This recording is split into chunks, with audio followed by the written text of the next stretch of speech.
Bom, pessoal, sejam bem-vindos. Hoje nós vamos falar sobre estrutura e função de proteínas. Eu sou o professor Alan César Azevedo Martins e essa aula é direcionada aos estudantes do mestrado técnico profissional da UFRJ. Bom, primeiramente, proteínas. De onde vem essa ideia de proteínas? Da onde surgiu essa palavra? O termo proteína ele vem da palavra proteus. Esse foi um termo utilizado pelos pesquisadores que inicialmente descreveram essa molécula, porque eles acreditavam que tudo que tinha vida tinha proteína. Então a proteína seria o princípio da vida. Né?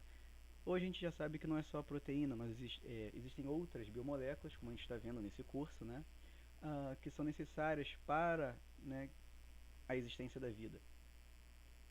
Mas como essa foi a primeira molécula, ela tem esse termo que vem de primordial, de primitivo, de substância que confere a vida. Tá? O que nós vamos falar nessa aula? Nessa aula nós vamos falar sobre o que são as proteínas, sobre a diferença entre peptídeos e proteínas, sobre os diferentes níveis de estudo de macromoléculas, no caso aplicado em proteínas, estrutura primária, secundária, terciária, quaternária e depois supersecundária. Falaremos também sobre alguns exemplos de proteínas e dos métodos de estudos de proteínas. Tá? Bom, primeiramente, peptídeos e proteínas, o que são? Essas moléculas são polímeros feitos a partir da união de aminoácidos que se ligam por ligações peptídicas.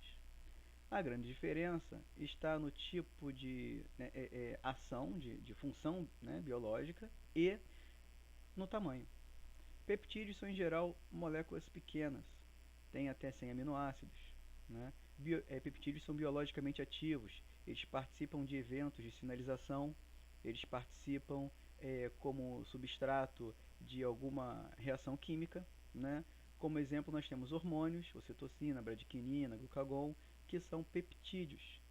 Já as proteínas são moléculas bem maiores, que têm função em geral estrutural ou também função catalítica, atuando como enzimas.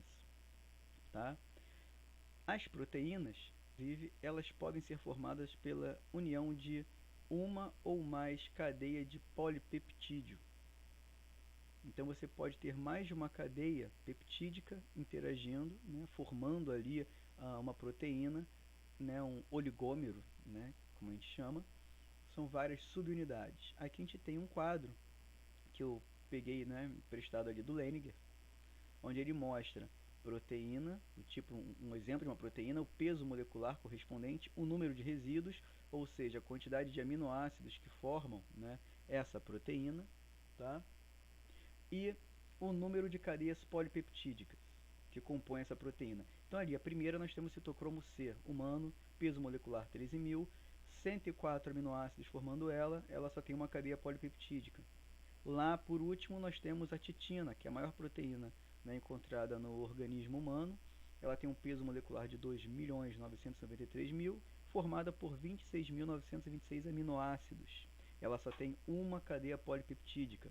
Logo ali acima dela, em penúltimo, temos a glutamina sintetase, que é de Escherichia coli, e vocês podem ver ali que ela é formada por 12 cadeias polipeptídicas. São 12 cadeias de peptídeos e ligadas, interagindo, formando essa glutamina sintetase. Tá? Aqui nós temos um esquema mostrando, aqui nós temos uma fórmula química, mostrando a estrutura de um polipeptídeo.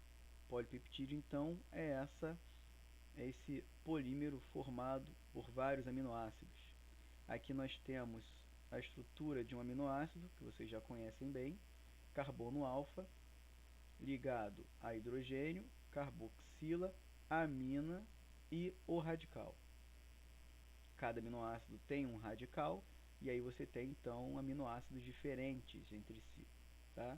A ligação peptídica ela ocorre pela ligação da amina de um aminoácido com a carboxila do aminoácido seguinte. E aí você tem então agora um dipeptídeo, 2 aminoácidos, 3 aminoácidos, tripeptídeo e por aí vai. Polipeptídeo é porque eu tenho muitos aminoácidos ligados uns aos outros.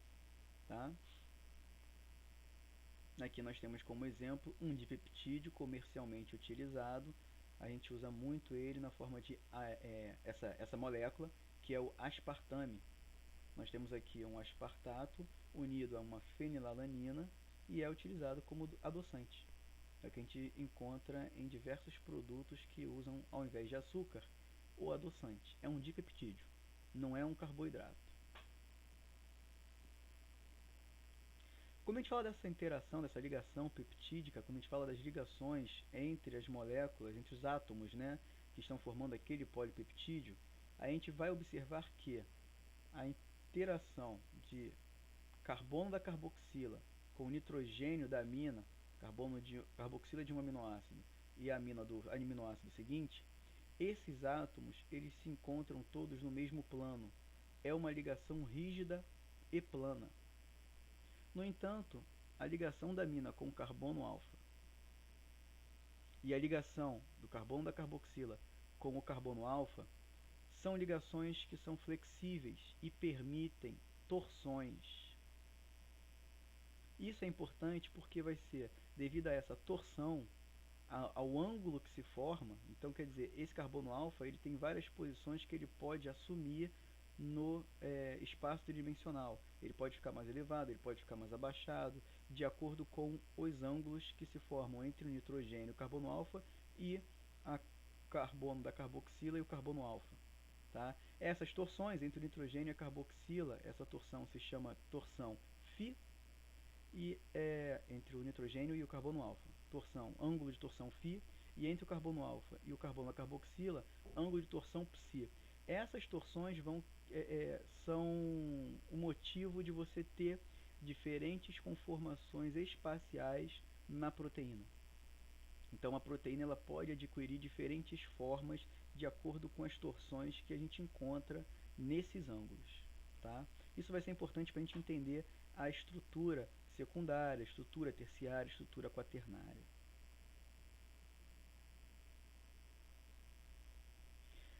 Em se tratando da estrutura química de uma proteína, a cadeia peptídica ela pode ser a cadeia daquela proteína ela pode encontrar várias cadeias polipeptídicas, sendo um oligômero, ou apenas uma cadeia só, sendo um monômero. Tá? Essa é a parte relativa à cadeia peptídica. Quando a gente fala de grupo, e vocês já devem ter ouvido falar sobre grupamentos prostéticos que compõem uma proteína, o grupo prostético é a parte da proteína que ela não é formada por cadeia peptídica. Então, por exemplo, aqui nós temos classe da proteína, o grupo prostético e um exemplo. Exemplo, imunoglobulina G. Imunoglobulina G é um tipo de glicoproteína. É uma proteína que, além da cadeia peptídica, além das cadeias peptídicas, porque a imunoglobulina ela é um oligômero, além das cadeias peptídicas, você também vai encontrar carboidratos ligados a essa proteína. Tá? Quando a gente fala, por exemplo, da hemoglobina, bem famosa, a hemoglobina é uma hemoproteína. Por quê? Porque além da cadeia peptídica, além da globina, ela tem um grupamento prostético M ligado a ela, que é um grupamento que não é formado por cadeia peptídica. E ali nós encontramos inclusive um ferro ligado nesse grupamento M. Tá? Então nós temos a parte que é a cadeia peptídica, que é de aminoácidos, que é a cadeia polipeptídica em